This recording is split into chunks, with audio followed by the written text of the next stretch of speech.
ఏం పేరు సార్ మీ పేరు? దీపక్ రాజ్. దీపక్ రాజ్ సార్, ఇప్పుడు తెలంగాణ రాష్ట్రంలో సంవత్సరం నుంచి కాంగ్రెస్ పరిపాలన నడుస్తుంది. ఏం గమనించారు? ఏం అభివృద్ధి జరిగింది అనుకుంటున్నారు సార్?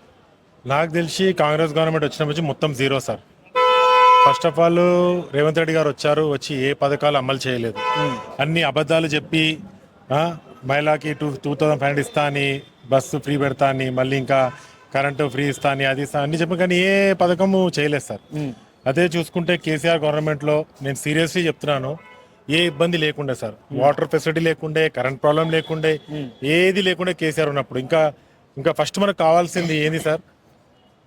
ఎడ్యుకేషన్ అండ్ మెడికల్ మనకు కావాల్సింది. కేసీఆర్ అది కూడా పెట్టాడు, కిట్ కూడా పెట్టాడు. అది అందరూ తెలుసు. ఎంతో మహిళలకు చాలా ఉపయోగపడ్డారు, చాలా బాగా చేశారు సార్. అద్భుతం. కేసీఆర్ గారు పెట్టింది 101% కరెక్ట్ సార్.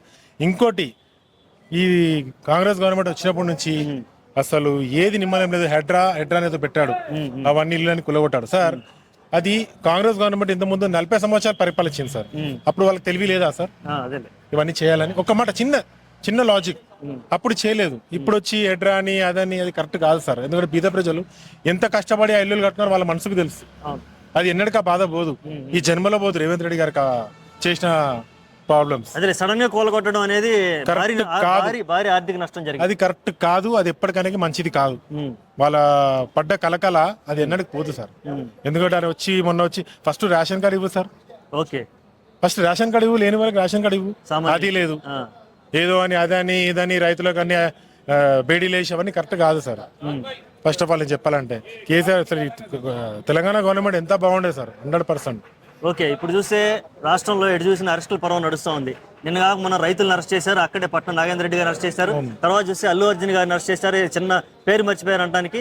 తర్వాత నెక్స్ట్ చూస్తే ఇప్పుడు ఈ రేసు కేసులో రేపు కేటీఆర్ గారిని నేను అరెస్ట్ చేపిస్తాను, జైల్లో. వాంటెడ్లీ ఇష్యూ సార్ అది వాంటెడ్లీ ప్లానింగ్. ఓకే, అది వాంటెడ్లీ ప్లానింగ్ చేసి ఇప్పుడు కేటీఆర్ గారు చేసే అన్ని పనులను చూసి నేను బయటపడతాను అని వాంటెడ్లీ అరెస్ట్ చేస్తున్నాడు. అది ప్రీ ప్లాన్. అది క్యాబినెట్ పెట్టుకొని మాట్లాడుకొని కేటీఆర్ గారిని అరెస్ట్ చేయడము ఇది కరెక్ట్ కాదు.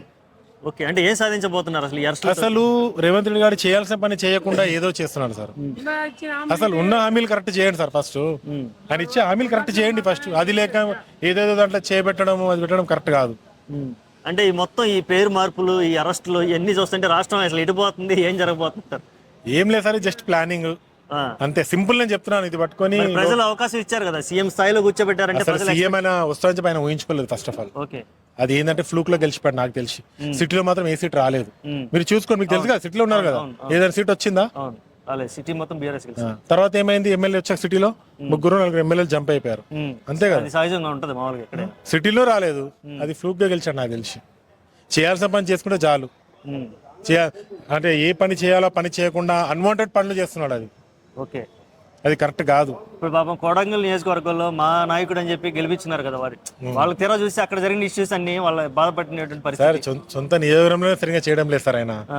ఇంకేం సార్, ఇప్పుడు సొంత నియోజకవర్గం ఉన్న వాళ్ళే నా డ్యూటీ చేస్తున్నారు అందరూ. వాళ్ళే చెప్తున్నారు నా కొలీగ్స్ చెప్తున్నారు నాకు. అది ఏదో ఫ్లూక్ లో వచ్చాడు. ఇప్పుడు నాకు తెలిసి నెక్స్ట్ వచ్చే టీఆర్ఎస్. జై తెలంగాణ, జై కేసీఆర్, జై కేటీఆర్ సార్. 100% నెక్స్ట్ వచ్చేది ఆయననే.